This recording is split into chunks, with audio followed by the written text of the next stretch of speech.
জন D Rockefeller, যিনি বিশ্বের ইতিহাসে সর্বাধিক ধন সম্পদের মালিক হয়েছিলেন। প্রথম জীবনে রকফেলার যখন ঘন্টায় মাত্র 4 সেন্টের বিনিময়ে কাঠফাটা রোদের নিচে আলু ক্ষেতের লোহার কোদাল দিয়ে কাজ করতেন, তখন যুক্তরাষ্ট্রের ধনকুবেরের সংখ্যা ছিল হাতে গোনা কয়েকজন। জন ডি রকফেলার তার অপরিসীম অধ্যাবসায় আর পরিশ্রমের ফলশ্রুতিতে $2 মিলিয়ন মূল্যের সম্পদের অধিকারী হয়েছিলেন।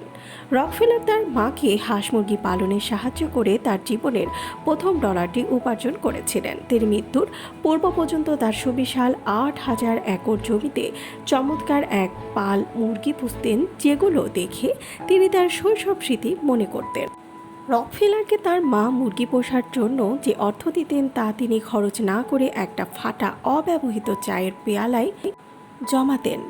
এছাড়াও দিনে 37 সেন্টের বিনিময়ে এক কৃষি খামারে কাজ করতেন। প্রথম অবস্থায় $50 না হওয়া পর্যন্ত তিনি পুরো পারিশ্রমিকটাকেই জমা করতেন। তারপর ওই $50 শতকরা $60 সুদে তার নিয়োগকর্তাকে ধার দিলেন। তিনি দেখলেন যে 10 দিন কঠোর পরিশ্রম দিয়ে তিনি যে পরিমাণ অর্থ উপার্জন করতে পারেন, ওই বিনিয়োগকৃত $50 তার জন্য 1 বছরের সমপরিমাণ অর্থ উপার্জন করতে সক্ষম। তিনি বলেছেন, আমি নিজে টাকার দাস না হয়ে টাকাকেই আমার দাস বানাবো। প্রথম জীবনে রকফেলার যে মেয়েটির প্রেমে পড়েছিলেন, সে মেয়েটি তাকে বিয়ে করতে অস্বীকার করেছিল। মেয়েটির মা বলেছিলেন, রকফেলারের মতো একজন অল্প আয়সম্পন্ন মানুষ, যার উন্নতির আশা অত্যন্ত ক্ষীণ, তার হাতে সঁপে দিয়ে আমার মেয়েকে জলে ভাসিয়ে দিতে পারি না। অথচ এই লোকটি পরবর্তীকালে আমেরিকার বিখ্যাত ধনকুবের ওলওয়ার্থ ডিউক ও হ্যারিম্যান একত্রে যত অর্থ সম্পদ উপার্জন করেছিলেন, তার চেয়ে অনেক বেশি অর্থ সম্পদ অর্জন করতে সক্ষম হয়েছিলেন। রকফেলার কখনো কলেজে পড়েননি। স্কুল জীবন শেষ করে কয়েক মাসের জন্য একটি বাণিজ্যিক শিক্ষা প্রতিষ্ঠানে অধ্যয়ন করেছেন। মাত্র 16 বছর বয়সেই বিদ্যায়তনে শিক্ষা গ্রহণ শেষ হয়ে যায়, অথচ তিনি শিকাগো বিশ্ববিদ্যালয়ে $5 কোটি দান করেছেন। তিনি ছিলেন অত্যন্ত ধীর স্থির ও শান্ত প্রকৃতির মানুষ। কখনো উত্তেজিত হতেন না বা তাড়াহুড়ো করতেন না। যখন তিনি স্ট্যান্ডার্ড অয়েল কোম্পানির প্রধান ছিলেন, তার অফিসে প্রতিদিন দুপুরবেলা একটি নির্ধারিত কাউচে আধা ঘন্টা ঘুমাতেন। মৃত্যুর আগ পর্যন্ত প্রতিদিন এমনই একটু একটু করে 5 বার ঘুমানোর অভ্যাস ছিল তার। রকফেলারের বয়স যখন 55, তখন তার স্বাস্থ্য ভেঙে পড়ার বিষয়টি চিকিৎসা বিজ্ঞানের উন্নতির ক্ষেত্রে একটি অন্যতম কাজ হয়েছিল।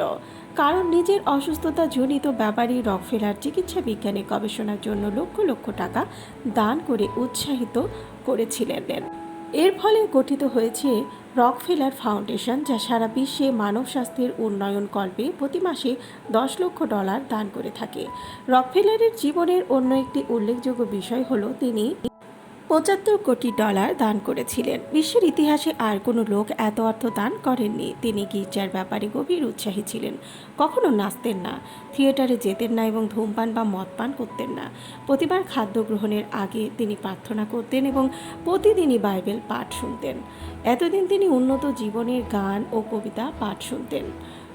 রকফেলারের ধন সম্পদ এখনও গড়ে প্রতি মিনিটে বেড়ে চলেছে প্রায় $100 করে। তবু তার জীবনের একমাত্র উচ্চাভিলাষ ছিল 100 বছর পর্যন্ত বেঁচে থাকার। তিনি বলেছিলেন যে যদি তিনি 1939 সালের 8 জুলাই তার 100তম জন্মবার্ষিকী পর্যন্ত জীবিত থাকেন, তাহলে পেকান্টিগো হিলসে অনুষ্ঠিতব্য সেই মনোজ্ঞ অনুষ্ঠানটিতে তিনি ব্যান্ড দল পরিচালনা করবেন। আর যে বাজনাটা বাজাবেন তা হলো ম্যাগি, তুমি এবং যখন আমি তরুণ ছিলাম।